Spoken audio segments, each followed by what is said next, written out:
Jacquet, votre maître enseignant Reiki. Le sujet de cette vidéo aujourd'hui, est-il important de choisir son maître Reiki? Alors, est-il important de choisir son maître Reiki, la personne qui va nous initier? On entend souvent dire c'est pas très important car de toute façon c'est pas nous, c'est pas le maître qui travaille, donc c'est pas nous les maîtres enseignants qui travaillons, nous sommes là juste comme un canal et le reste va se faire sur un plan spirituel. Alors c'est vrai, mais justement si nous sommes canal, je vais vous faire une petite analogie si vous le permettez. Imaginez que nous sommes tous un jour plongés dans une obscurité la plus totale et la plus absolue. Et nous sommes donc livrés à nous-mêmes dans le noir. Et nous devons traverser une forêt hostile. Et là, il y a quelqu'un qui arrive vers nous et nous dit « Ah, si vous voulez, je peux éclairer le chemin, regardez, j'ai une lampe. » Un autre arrive en disant « Moi aussi j'ai une lampe, regarde, je t'éclaire le chemin. » Supposez que nous soyons 10 ou 15 et que nous devons marcher dans cette forêt hostile. Une troisième personne arrive en disant « Moi aussi j'ai une lampe, regarde. Je vais pouvoir t'éclairer le chemin, viens avec moi, avec ça tu risques rien. » Et un dernier qui arrive en disant « Ben regarde, moi aussi j'ai une lampe, je vais t'éclairer le chemin. » Qui choisiriez-vous de suivre? Celui qui a cette petite lampe ou celui qui a la grosse lampe pour éclairer le chemin?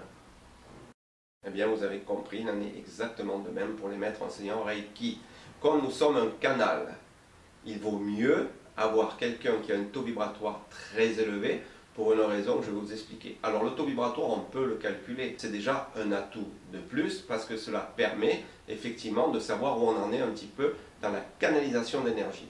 Si vous avez, pareil, si vous avez une grande terre cultivée et que vous voulez planter quelque chose dedans et l'arroser, si vous mettez un petit tuyau comme ça, vous en aurez pour 10 ans pour faire pousser des tomates, des salades, je ne sais pas quoi. Et si vous avez un tuyau énorme, effectivement, vous allez pouvoir arroser dans une journée, quelques heures, fermer le robinet, ainsi de suite. Eh bien, en tant que maître enseignant Reiki, notre canal doit être assez important. Durant l'initiation Reiki, nous avons une technique énergétique que nous employons qui est basée sur le Qigong. Surtout, n'oubliez pas que Maître Usui était issu d'une famille de samouraïs et que tout le monde connaissait le Qigong. Dans les arts martiaux, le Qigong a toujours fait partie intégrante des arts martiaux, même si on ne l'appelait pas comme ça. Les Japonais l'appellent Kiko, les Chinois l'appellent Qigong. Donc, Maître Usui connaissait la pratique du Qigong et il a bien entendu inséré certaines pratiques énergétiques dans l'initiation Reiki. Et il y a beaucoup de maîtres enseignants Reiki qui ne connaissent pas cette pratique ou qui la font sans savoir et qui la font mal. Parce qu'en fait, c'est tout un travail à connaître. Parce que nous sommes en train d'ouvrir un canal énergétique, rendre plus perméable à la bioélectricité, de façon à ce qu'ils deviennent beaucoup plus perméables donc à la bioélectricité, et en même temps, donc, plus ils seront perméables à la bioélectricité, plus nous pourrons capter les énergies afin de les passer. Donc, un maître enseignant Reiki se doit de connaître absolument cette méthode en conscience pour pouvoir la travailler. C'est pour ça que je suis absolument contre certaines écoles qui, à partir du 3e degré de Reiki, permettent à leurs nouveaux maîtres d'initier d'autres personnes. Il faut absolument que la personne soit initiée au moins à ces pratiques du Qigong pour pouvoir être et devenir un canal beaucoup plus gros, beaucoup plus important pour faire circuler les énergies que nous recevons lors de l'initiation.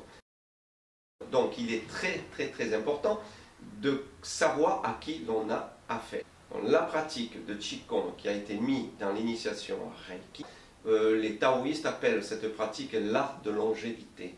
Donc si ils appellent ça l'art de longévité, cela veut dire que sur le plan physique, éthérique et spirituel, l'énergie est beaucoup plus importante. Le taux vibratoire de cette personne sera donc beaucoup plus haut et va permettre de canaliser mieux l'énergie et d'enseigner beaucoup plus et d'initier beaucoup plus facilement et surtout d'avoir beaucoup plus d'impact énergétique et de mieux passer le Reiki lors de l'initiation. Voilà, je vous remercie, c'était Francis Jacquet, votre maître enseignant Reiki. À très bientôt, merci.